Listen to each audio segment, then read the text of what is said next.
Ghost of Yotei is one of my most anticipated games of this year, and we just got some huge gameplay and story details revealed following the second trailer dropping, which they also gave us the release date for Ghost of Yotei, which is a bit exciting, but also kind of concerning. We'll talk more about that in just a bit. And PlayStation revealed some insane details regarding Atsu's journey, as well as the collector's edition and digital deluxe. So we're going to talk about that and so much more, guys. We have a lot to cover, so check the video chapters for easy viewing. Also, don't forget to enter the PS5 giveaway. Details are in the pinned comment, and let's get started. So yes, the second trailer for Ghost of Yotei has been released, and it looks absolutely incredible. Like, my jaw was dropped the entire time watching it, which is as to be expected. It's Sucker Punch Productions at the end of the day. We knew they were going to cook with this game, and the second trailer showed more of that, and gosh, it looks awesome. So the second trailer is titled Ghost of Yotei, the Onryo's List, or the Onryo's List. I'm not really sure the pronunciation. Apologies for that. In that, we got some tidbits regarding the gameplay. We also have the overall central plot. We knew that it was going to be like a revenge story, but now we have more details to go off of. This is very much going to be a bounty hunter type story, but for personal reasons. So Atsu will be taking down the Yotei 6 for the antagonist of the story, and according to the PlayStation blog,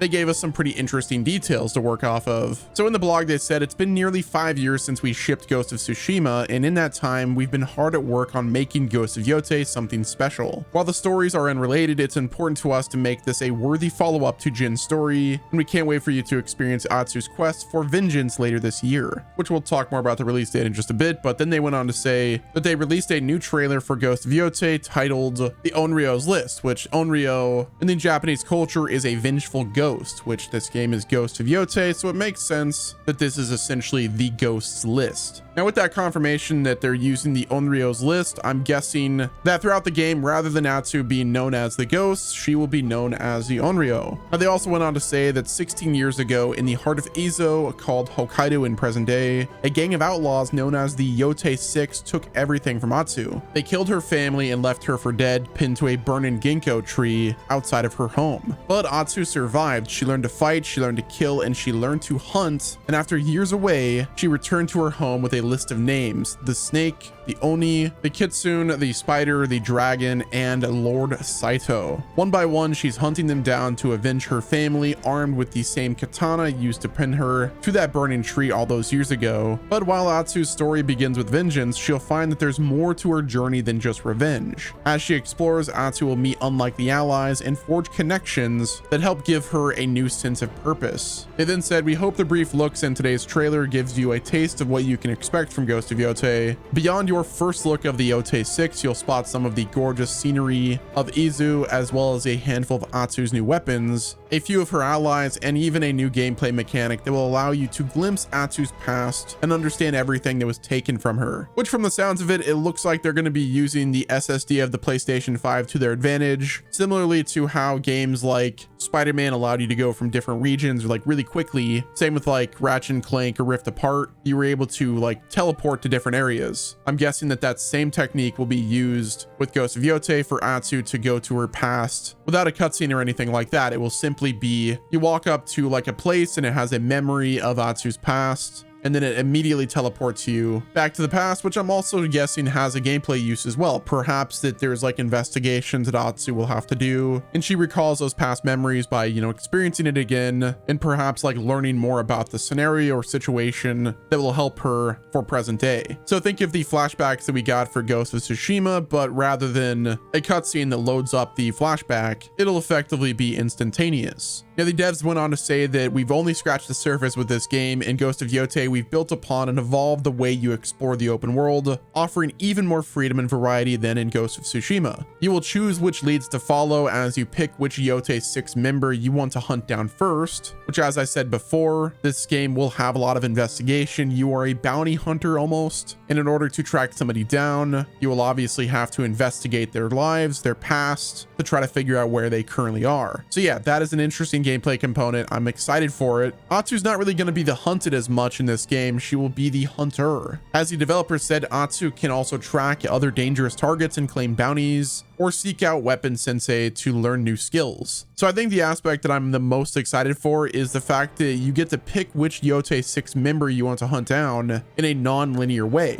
Ghost of Tsushima was a lot more linear in terms of the open world and how you did the story. So the way that Ghost of Yotei is doing it is similar to Assassin's Creed Shadows, which, you know, respect to them. It's actually funny that both developers had a similar idea. Like, it's actually wild. So yeah, this game will be non-linear in terms of how you progress through the story, it seems like, at least to an extent. Like, you're probably not going to be able to load up the game and immediately go and kill Lord Saito. If you've ever played Breath of the Wild, you can do a similar thing. Like, as soon as you leave the Great Plateau, you can go straight to Calamity Ganon and kill him. So maybe in Ghost of Yotei, you could do something similar. You can target Lord Saito immediately and just go and take him down. But again, I doubt that's how they plan on handling it. I'm sure that you have to take down specific targets at the start, and then as you take down members of the Yotei 6, you will unlock different members that you can then go on and hunt. I'm really interested to learn more about to what extent the, you know, game will be linear versus non-linear. It definitely seems like they're going more on the freedom approach, which I really like, especially if they lean more on the Breath of the Wild style of story progression, where you kind of get to do whatever you want to do once you leave the Great Plateau. So next up, let's talk about the release date and pre-orders. We have some pre-order content as well as the digital deluxe and the collector's edition, which all looks awesome. So first and foremost, Ghost of Yotei will be releasing on October 2nd, 2025, which that release date is a bit risky, which again, I'll talk about in just a minute, but let's first get into some of the details regarding pre-order. They said today we can also reveal that pre-orders for Ghost of Yotei begin on May 2nd at 10 a.m. in your local time zone, and you'll be able to choose between different editions,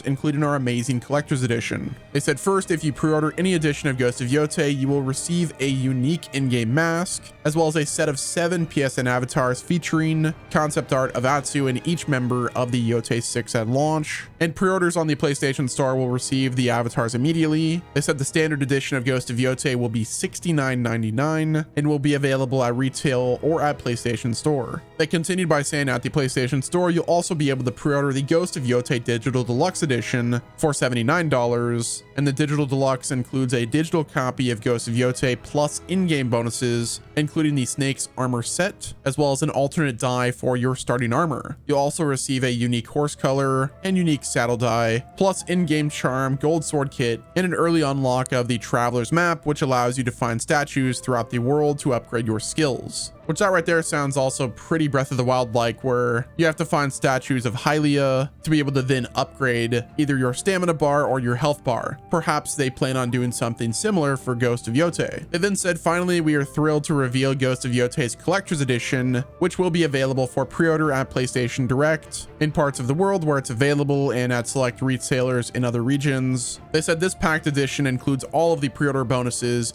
all in-game items from the Digital Deluxe Edition, and a digital copy of the game, as well as a replica display of Atsu's ghost mask. The mask is built to scale with Jin's mask from Ghost of Tsushima's Collector's Edition, and they said if you have both, they look great next to each other on a shelf. Also included is the replica of Atsu's sash, complete with the names of all 6 members of the Yotei 6. You'll have to cross them off yourself. The sash measures at 71 inches long and is made of cotton blend, a perfect cosplay accessory or wall decoration. There's also a replica of the Tsuba from Atsu's katana, forged by her father in the image of the twin wolves. They then said, in addition to all of the above, the Ghost of Yotei Collector's Edition also includes a pouch of coins to play Zeni Hijiki, a game of skill you'll play throughout Ghost of Yotei. There's also a foldable papercraft ginkgo tree along with a wolf at its base. They continued by saying, we think that this is the best collector's edition we've ever produced, and we can't wait for you to get your hands on it on October 2nd. And finally, they said, we are proud of Ghost of Yotei and have many more exciting things we can't wait to show you as we approach our release date. And we are incredibly appreciative of all of the support on Ghost of Tsushima and grateful for everyone who played, and hope you look forward to following the wind once again on October 2nd. Which that right there is the perfect segue to the next topic, and that is the release date of Ghost of Yotei and why it is a concern. So yes, Ghost of Yotei is releasing October 2nd this year, which also happens to be similar to the same time that GTA 6 is set to release. That is, if that game doesn't get delayed. So there's a slight possibility that Ghost of Yotei releases in October, the same month as GTA 6, which is really unfortunate. I almost feel like PlayStation and the team over at Sucker Punch bunch are kind of banking on the fact that GTA 6 might get delayed, because like if GTA 6 releases next to Ghost of Yotei, that's a really bad situation for them. Like it's almost a death sentence in terms of sales. At least now we know that Ghost of Yotei won't be releasing right next to Death Stranding 2, so at least they gave like a nice gap between the two games. But now Ghost of Yotei is potentially having to go up against one of the biggest and most hyped game releases ever, like in the history of games. So yeah, the October 2nd release date is certainly a choice, and it's a risky play, but hopefully it turns out in their favor. But that's gonna wrap it up with this video, guys. Let me know what your thoughts are down in the comment section. Hit the like button if you enjoyed. Are you excited for Ghost of Yotei to release? Are you picking up the collector's edition? What do you think about this game being non-linear? Let me know down below. Hit the like button if you enjoyed, subscribe with your notifications turned on, and until next time,